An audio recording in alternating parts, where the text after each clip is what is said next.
দর্শক মণ্ডলী আসসালামু আলাইকুম। গ্রিন আর্কিটেক্টের পক্ষ থেকে আমি ইঞ্জিনিয়ার টুটুল আপনাদেরকে অনেক অনেক অভিনন্দন এবং শুভেচ্ছা জানিয়ে আজকে কুষ্টিয়া থেকে প্রায় 10 কিলোমিটার দূরে, এটা কুষ্টিয়ার একটা উপজেলা, হচ্ছে কুমারখালী উপজেলার হচ্ছে বানিয়াপাড়া গ্রাম বলে। এই গ্রামে আমরা আসছি।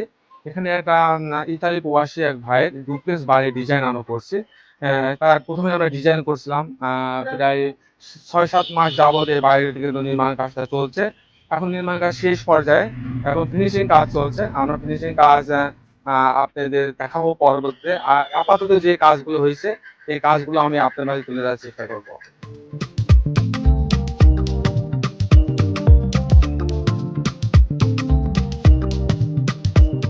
আপনি এত সুন্দর বাড়ি এই গ্রামের মধ্যে হইলো, আপনার অনুভূতিটা কেমন কেমন লাগছে এখন? ভাষায় প্রকাশ করা যাবে না, আমার কাছে অনেক ভালো লাগছে। কারণ আপনাদের বিশেষ করে ডিজাইনগুলো আমার পছন্দ হয়েছে।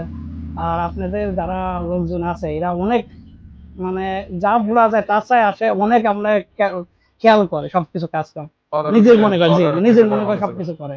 এটাই আমাকে সবচেয়ে ভালো লাগেছে। আপনি প্রথমে আমাদেরকে গ্রিন আর্কিটেক্টকে কিভাবে নির্বাচিত করলেন যে ইঞ্জিনিয়ার টুটুলের কাছ থেকে কিংবা গ্রিন আর্কিটেক্ট কাছ থেকে আপনার বাড়ি ডিজাইনটা করবেন? হ্যাঁ, কারণ কি আমি অনেক জায়গায় খোঁজ খবর নিয়েছি, আপনার সবকিছু অনেক সুন্দর, এমনকি আমি নিজে দেখছি নেটে কোনো ঝামেলা নাই।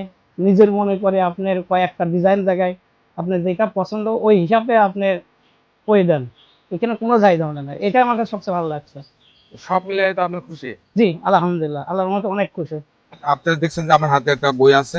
এখানে দেখেন যে এই বাড়ির মডেলটা ঠিক যেমন ছিল ঠিক তেমন ভাবেই কিন্তু তারা কিন্তু একদম মানে একদম ছবির মতো করে তারা কিন্তু অলরেডি তৈরি করে ফেলছে। এখন রঙের কাজ ফিনিশিং এর কাজ বাদ আছে। তারপরও আমি এই বাড়িটার বিভিন্ন অংশ ঘুরে ঘুরে আপনাদের দেখানোর চেষ্টা করব। আমার কাছে দেখেন যে আরো কিছু ছবি আছে। এই ছবিগুলো আপনারা দেখলে কিন্তু আরো ক্লিয়ার হতে পারবেন যে এটা কত সুন্দর করে করা হয়েছে। ছাদটাকে সবসময় ডেকোরেটেড করা হয়। আমাদের প্রত্যেকটা বাড়ির ছাদটাকে আমরা অনেক ডেকোরেশন করার চেষ্টা করি, এবং যাতে ছাদে অবসর সময়ে সবাই গিয়ে যেন কিছু সময় কাটাতে পারে।